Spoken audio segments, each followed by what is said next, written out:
In the blue trunks playing ZerG to the northwest, it is Evil Genius's Stephano. Versus his opponent. Needs to perform a little better this time around. Exploit some holes in Stephano's play. To the southeast in the red trunks playing team, and his Complexity's GanZi. GanZi. Yep. Loves a bit of a dance. Oppa GanZi style. Oppa GanZi style. And we're about to see, can he pull it off against Stephano? Because if he doesn't, as mentioned, he will be out of the tournament here in the loser bracket round 2. That would be so unfortunate for him as well. I mean, yeah. But to be honest, like either of these guys going out of the tournament is kind of upsetting for fans. Yeah. GanZi lately has attracted a great deal of fan base simply because he's a little bit crazy at times. He is crazy. He likes to dance. He likes to speak English. He speaks English very, very well. Yeah, and he's very handsome too. He's got great teeth. Yes, he absolutely does. That was the first thing I noticed about GanZi, his teeth. His hair is particularly good. We should maybe get Wolf in here to consult on the matter of GanZi's hair, but unfortunately, since he is not here, we will not be able to do that. Regardless, it would be an upset for either of these guys to go out too early on, but that's the nature of the tournament. It is stacked. This is not... There is no bracket of death. They're all brackets of death, every one of them. And we're going to see top players going out left, right, and center here. Yeah, well, I mean, we already saw Lovesit go out in our previous game. We were casting winner match 1 games in the mainstream earlier today. Now coming over to stream 2, we're casting loser bracket games, and it's a sad place to be. Yeah. This is why I don't like being on stream 2 and 3, because I see players go home game after game after game, and it's sad, man. It is. It definitely is really sad, because compared to the mainstream, it's all winner brackets. Like, it's okay, buddy. You got a loser bracket game left, but down here, it's the pits. Yep, it is. This is the shark pit. And GanZi is laying it all down the line. He's going to gamble his life savings away on a CC first here. Possibly the same one barracks build that we saw from him last time around. And what does Stephano do in this stage? He's going to see that CC in the next 20 or so seconds. Then, does he throw down a Roach Warren again? Does he go for the same kind of aggression again? That's I think it's a little bit too late this time to get the extractor down. Yeah, you're probably right. If you think about what Stephano's seen in this game, it still could be a 2-racks for all he knows. Yeah. You know, that's why he sent out a drone outside his natural to have a look if there's any Marines or SCVs there. But now the Overlord's actually confirmed it. It's seen that there's a command center first down. Yeah. He has no time to get an extractor and Roach Warren up. So the most likelihood from here will be to play normal, to get the queens out to 3 to 4 queens into a third base. And he most likely from this will be expecting Stephano, that is, Reactor Hellion Banshee play on a map like this. It's quite clearly strong. Fair enough. Well, GanZi has cut corners, and it seems like it's paid off for him at the moment, because of course no aggression is coming. With an extractor still not down, there is no possibility that we will be seeing roaches anytime soon from him. But this one barracks into CC, straight into factory, and then switching over to Red Flame Hellion is going to give him just an amazing power-up start to his economy, and it's going to give him a number of possibilities. Now, I've got to be honest, in the last 6 months, I don't think I've ever seen Stephano take significant damage from Hellion Banshee. Have you ever actually seen that happen? No, he doesn't really do that anymore. He used to, but he doesn't anymore. I mean, a lot of ZerG players are tying it up, but with this build we've seen from GanZi, it does involve a third command center because it's only 1 gas. Yeah. And with only 1 gas, you're sure he can eventually get a starport down, but it won't have cloak. Yeah. So he may want to go for what we mentioned before, or what we saw before, should I say, is Tank Marine to protect his third command center from any aggression from Stephano. And we'll see, because he will have enough gas for a starport shortly. He can throw it down, but it depends how GanZi wants to play this. Well, it's certainly working out better so far, because of course by this point we saw 10 SCVs going down and a lot of aggression coming out from Stephano in the first place. So the Hellions are going to get an opportunity to do some damage. The rocks have not been knocked down here either, and they're not going to be knocked down for quite some time. In fact, it looks like Stephano's saying, you know what, I'm not going to knock them down just yet. And that could cause them a few problems, certainly. Trying to track down Hellions while being off creep is a lot more difficult to do. And you know what's even more difficult? Defending this without speed. Yeah. I mean, there's only 1 Hellion, though. At the moment, he's actually switched over. Oh, has he? Okay. Or should be switching over. Yeah. So he's going to switch over now. They're going straight for double engineering bay off 1 barracks, basically. So he will want to get stim down. Will want to get double upgrades. So he's going to play very aggressive with his upgrade setup. The one thing that he will not have here is any creep denial at all. There's no Hellions, there's no Banshees, there's no harassment ability either for GanZi. He's just straight out, boxing gloves on. This is my army I'm going to create, and it's going to be big and strong. Yeah. But Stephano, to capitalize on that, should be creep spreading insanely. by the time that GanZi wants to take a third base, because he can't take it easily, there should be creep on the other side of the map, even touching it, if Stephano plays this out right. Well, let's see if he does. Well, he's bringing out some Lings onto the field, so +1/+1, and the Metabolic Boost upgrade coming in for defensive purposes here. Nice little wall off by GanZi, so Natural is not under any real threat at this stage, and here comes this creep spread that you've been talking about. This Hellion is trying its best to deny it, and it's just one Hellion. It's doing what it can, and it's unfortunately not even going to be able to kill that one creep tumor. I think it needs a bit of a weapons upgrade there. Yeah, that Hellion is just kind of scout the third base, can't do anything, knows that creep spread's going to be there, knows the double evolution chamber's going to be there. And to be honest, you know, this is, as a Zerg player and a Terran player, looking at both sides, I've been in this scenario before, and I really like it as a Zerg player here. From both sides, the creep spread will be insane. Stephano will go straight for 2-2 in Infestation Pit.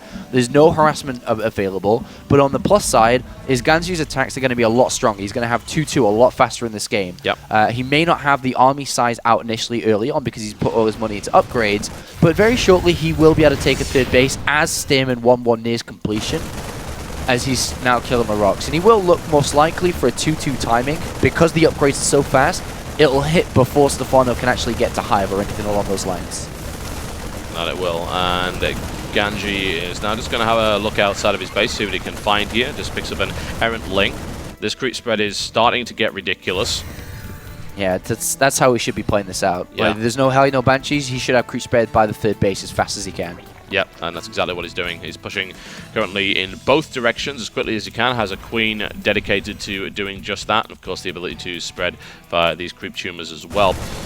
Now, I would expect to see just a little bit of drop play coming in soon from GanZi. He just needs to just start harassing because, you know, while it sounds great that he's on the 10-minute mark taking this third base and he's got a lot of money in the bank, his production facilities are rolling fine. He's not doing any damage to the Zerg player either. He's sitting comfortably on 3 bases, which is a nasty situation to be in regardless.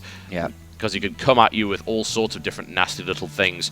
At the moment, Stephano rolling out a reasonable number of Lings. He's probably going to try and pressure this third base a little bit. He's going to try and overwhelm it, actually. Yeah. And that may be possible. Baneling right now against no tanks. Good. Doable. In Sweden, they say bra skit. Which means? Good shit. Really? Well, they would be correct in that assumption. That is a nice little grab right there. I know some Swedish. What's that? I use this with Hellions. It's ska vi grilla. Yeah, that's right, man. Can we grill it? And the answer is, of course, always yes. We can, in fact, grill it. But right now, Stephano has decided you will not have this third base anytime soon. Yeah, Tank, though, says I do want it. I don't know if that one tank's going to be enough, because, quite frankly, where are the medivacs? Yeah, it's getting denied, and Stephano has the 4th base. He has the Hive on the way. Very early Hive. Look at that, 11-minute Hive. Wow. Previous game, it was 11:45. This game, it's 11, so he's cut corners upon what his opponent's doing. But still, that 2-2 timing is there. It's not going to be as strong as initially planned because of how late this third base has been from Saturated. So he doesn't have that extra income, but he's still going to be able to use a 2-2-1 timing here, I feel. Moving out is the best timing, but at the same time, there's going to be a lot of infestors. The creep spread is gorgeous. Look at it. It's purple, it's pink, it's out there, and it is very, very strong. Look at that. Absolutely. And the worst thing about that is it means the push has really got to start at the edge of the creep. And that means that the push ends up reaching a target of value much later than it otherwise would have. It's coming now. The initiation of this push is coming. The drop is the first part of it. And it's going to go to try and pull Stephano out of position. And then he's going to try and move. But Stephano, look at the minimap. He's all on the Xel'Naga tower. If GanZi moves out unsieged, Stephano will come and go crunch.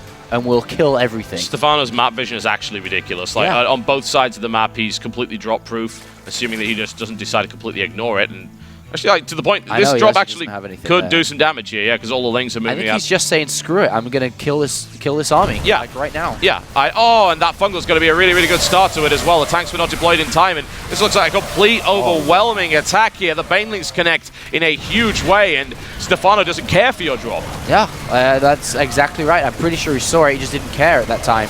He is going to defend it now, and GanZi loses his entire 13-minute army in a matter of seconds. He didn't even get to push out. He essentially just took 3 steps out of his base and then died. which is not good at all.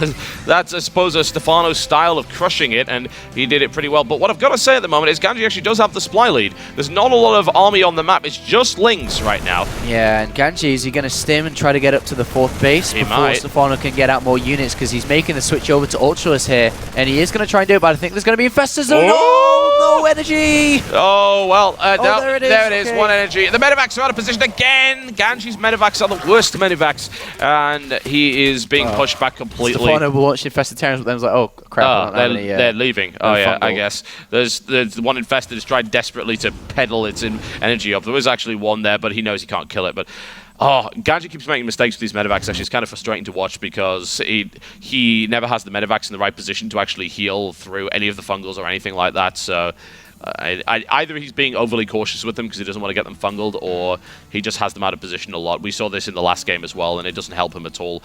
Another drop coming in now, and Stephano's in a position to hold it. In fact, he's going to get a complete grab on this. That was perfect. Yeah. And they can't even unload in that position. No, Stephano's going to pick that off easy peasy, as the Infested Terran should do it. Yep. There we go. And right now, with 3-3 on the way for GanZi, will try to attempt to take a 4th base. Stephano, on the other hand, though, will try to deny it as much as possible. But as you see the upgrades connecting for Stephano, the 3-3 and the +5, which, you know, added together there, or the plus 2 more armor, total of +5. When that connects is when Stephano will be at his strongest in this game. Before that, he's weak. He won't want to take too many fights. But as soon as those upgrades complete, when Stephano gets out that French flag and starts waving it about, because he will be 2-0 if he takes a fight when all those upgrades are completed together and GanZi is out of position. He absolutely will. Another drop coming in by the looks of it, and another drop actually, and GanZi's able to do some damage with this one. Quick pickup out of there before the Lynx, trying to pull his opponent apart and obviously delay any big push here, but well, there's Ultraless and creep on the 4th base. You can't even put the blinking thing down at the minute, so GanZi's going to be forced to move away from that. Drop's been picked up and is now moving towards the 3rd base. Lings are ready to receive that. This base is vulnerable, although he's only going to pick up maybe 5-6 drone kills if he drops there. He's going to go for the main instead. There isn't actually anything there to stop that at the moment. Yeah, Stephano's playing probably the best game on Ohana out of his entire day today. Yeah. And excluding I didn't see Hero versus Stephano's game 3. Apart from that, I've seen all his games, and this is his best one today. Yeah, he's playing really, really well, honestly. He's cleaning up these drops as best as he can. GanZi is looking to be maxed out here. Yeah. But this timing, as you point out, this window is rapidly closing here. Oh, it could actually anti-time if GanZi's going to move down, and Stephano's going to complete with his upgrades very soon. Yeah, they're going to complete it around the same time, but he's going to have a slight lead. So if he runs into 3-3 with only 2-2 and +2 on the tanks, then he's going to be in a great deal of trouble. And Stephano will want to throw down the spy as soon as he starts to bank money. Or he doesn't and just starts to save for another big Ultra army, which is possible, but we'll see which one. There's 2 options for him to choose from. Obviously, whatever he chooses will be able to identify very easily because the spy will be on its way, but Stephano's upgrades are completing. Lings and Ultras now running down the corridor. There's creep at the natural ramp at this point. That's how ridiculous this is. 13 Ultralisks on the map here. Stephano gets repulsed in his first engagement, though. Takes a significant amount of damage. GanZi just doesn't want to be overstimming here. The 4th is just gone. It's blown up. Just been melted. Yeah, it's absolutely gone. Overrun by Ultralisks here. That army there, a really good Baneling connection here as well, and GanZi just took a huge hit. And Stephano has 7 more Ultras on the way. That's his decision. New army, he says. More Ultras, and GanZi's army won't last very long. Maybe, it'll pick off this right-hand side base, but if Stephano just gets everything together one more time, he will crush this army. Stephano with a base on the left-hand side doesn't care that much about this one. He doesn't. Infestor's also coming in right there. Infestor Terran's right next to it. A fungal growth on everything. That's absolutely disgusting. GanZi is about to get obliterated here, one would think, assuming the reinforcements come in. There's not actually enough Ultralists, I think, to kill the army entirely. Oh, yeah, maybe there are. Yeah, 2 Ultras there against those Marines. Yeah, they're out of there. And out. Stephano keeps the base. He didn't need to keep it. He didn't need to save it. He could have taken a more cost-efficient army and fight, but he did it anyway. And now with 5 bases alive, the greatest spy definitely will come down if he wants to play it long-term, a guarantee. The Medivacs that were so close there. Stephano could... I saw that coming a mile away. I'm surprised GanZi didn't, and that could be a second fungal, and that's a lot of Medivacs down there. There were 14 Medivacs in total. That's 3 just picked off very easily there. Stephano overruns the 4th base, and GanZi is in horrible, horrible trouble here. Yeah, he's in a really bad position because his main and natural should be mined out by this time. His 3rd is probably minutes away as well, and he needs a 4th. And, he's dropping at the same time to try and do something to Stephano, but Stephano's army at this stage 50 supply difference. This drop's going to get cancelled out as well. Stephano's completely ready for that already. Fungal combined with that.